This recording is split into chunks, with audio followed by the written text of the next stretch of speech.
You are looking live from our downtown camera. It shows this massive fire at a Walmart distribution center. Now, this is the center on All Points Parkway. It's near the airport, but those flights, we can tell you, are not being affected. This fire has been burning now since about 1:30 this afternoon. So this massive, thick black smoke that you can see here really can be seen for miles. Yeah, it really is an intense situation today. We're still working to figure out exactly what started this fire, but we can tell you that the facility and the surrounding areas have been evacuated. This photo here from our crew shows dozens of people really just staring and looking at that burning building as the smoke really intensified earlier today. We have team coverage right now near the scene of this fire. Let's get you right there, starting with Fox 59's Courtney Crown. Courtney, what's the latest? What can you tell us?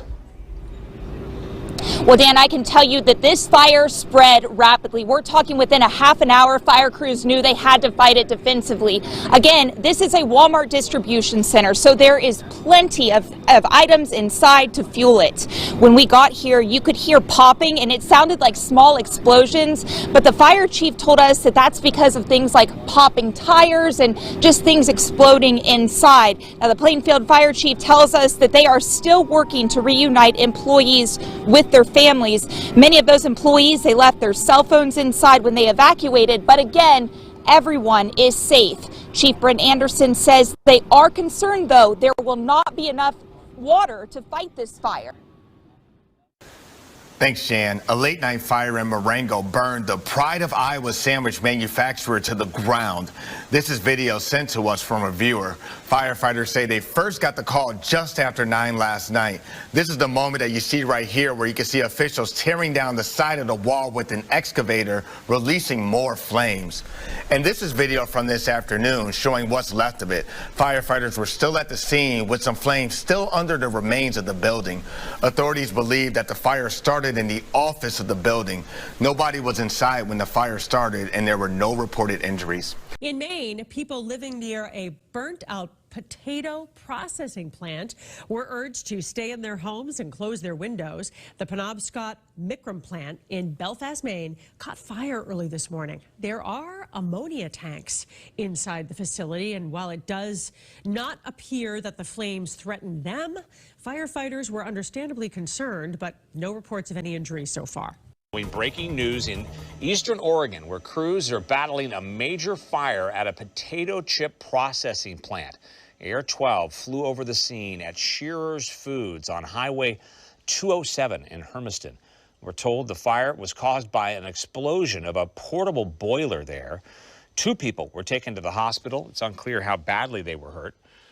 There are no evacuation orders in place, but people have been told to be ready to evacuate due to air quality issues as a result of all that smoke. We invite you to stay with Fox 12 and KPTV.com for updates on this breaking news. Organization that serves so many families in the city of Maricopa now cleaning up after a massive fire burns a half-dozen trailers full of food to the ground. ABC 15's Ashley Paredes reporting off Papago Road as leaders try to pick up the pieces here. The Maricopa Food Pantry telling me about 40,000 pounds of canned goods, meat and produce were lost in the fire. You can still see most of it in burned piles as they work to clean everything up. Winds fueling the flames at this drive-up food pantry in Maricopa. By the time I got here, it had spread to trailer 3 and trailer 2 in the Connex box. A total of 6 semi-trailers and a storage container filled with food donations, all gone.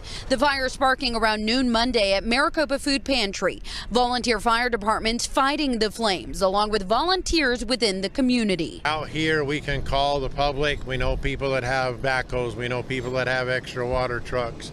Everybody will come out. Maricopa Food Pantry has been serving the community for 17 years now. Mike Conley used to rely on this service and is now the president. And we bring all the food out and we'd have people packing boxes here and then we'd run cars in 2 lengths. Helping nearly 1,200 families a week.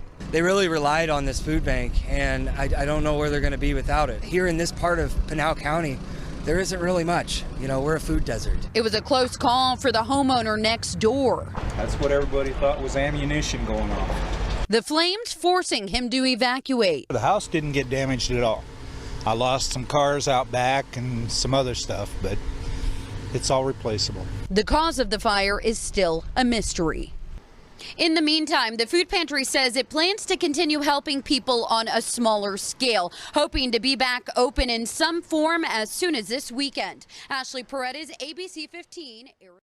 At the Live News Desk, we have a breaking situation going on just to our south. This is in Salinas, a huge fire at a food processing plant. This is for Taylor Farms, and right now there are concerns about a huge plume of ammonia coming from this area, and they have an evacuation in the immediate area as well as a shelter in place all the way out to Highway 68. Now emergency authorities are warning us that they could end up closing down parts of 101 in Salinas. Again, this is in Monterey County.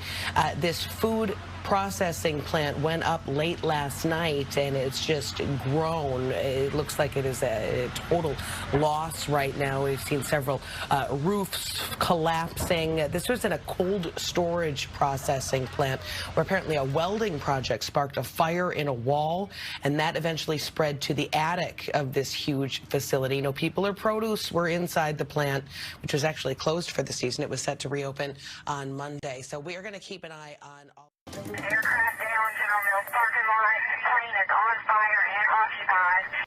You just heard that call for help from a 911 dispatcher after a plane crashed near the General Mills plant in Newton County. And officials tell 11 Alive just a couple of hours ago there are no survivors. That plane went down just after dinner time. Joe Ripley has been on the ground following this breaking news all night long. Joe, what's the scene looking like right now?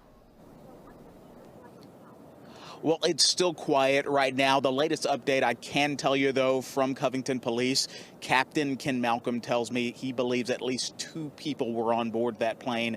They did not survive. Where we're standing now, we're standing about 100 yards outside of the General Mills cereal plant here in Covington, 100 yards away from where this plane went down.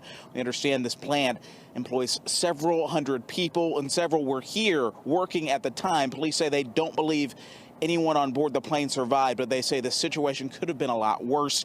A call coming in around 6:45 tonight. Police saying a Cessna 340 twin-engine plane was traveling from around a local airport. Witnesses reporting the plane had veered sharply and crashed onto the side of the General Mills cereal plant here off Industrial Park Boulevard. You can see here from viewer-submitted pictures and video the heavy smoke that came once that plane, we understand, exploded on impact when it had crashed. You can see that it also damaged several trailers here on the site of the cereal plant, but that's the good news. No one here on the ground hurt. Viewer pictures you saw there. FAA now on scene trying to piece together how this all happened, what factors may have contributed to this plane crash. They call it a horrible situation, what happened here tonight, but they say no one on the ground got hurt, and for that they are grateful, but certainly some families here will be grieving over the loss of at least 2 people at this point. We understand federal investigators will also be back here in the morning to continue their investigation.